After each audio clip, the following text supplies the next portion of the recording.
1.5 જ્યારે કાચના સળિયાને રેશમી કપડા સાથે ઘસવામાં આવે છે ત્યારે વિદ્યુતભાર બંને પર દેખાદે છે. આવી ઘટના પદાર્થોની અન્ય જોડીઓ માટે પણ જણાય છે.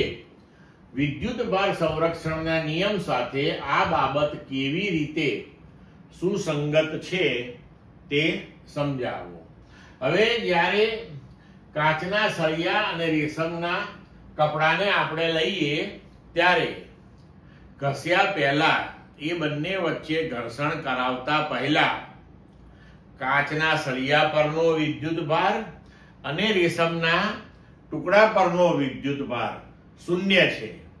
એટલે કે તંત્રનો કાચના સળિયા અને રેશમના ટુકડાથી બનેલું તંત્ર વિચારીએ તો તેનો ચોખ્ખો વિદ્યુતભાર જે છે, કુલ વિદ્યુતભાર જે છે શૂન્ય થાય છે.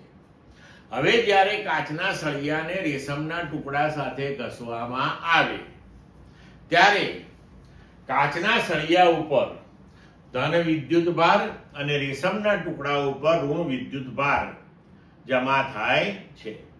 તો આ પ્રક્રિયામાં કાચના ટુકડા ઉપર જેટલો ધન વિદ્યુતભાર જમા થાય છે તેટલો જ ઋણ વિદ્યુતભાર રેશમના ટુકડા ઉપર જમા થાય છે.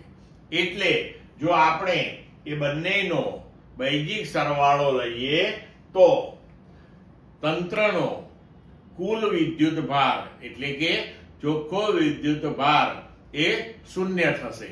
એટલે ઘસ્યા પહેલા અને ઘસ્યા પછી તંત્રનું કુલ વિદ્યુતભાર અચળ રહે છે અને આપણે વિદ્યુતભારનું સંરક્ષણ કહીએ છીએ.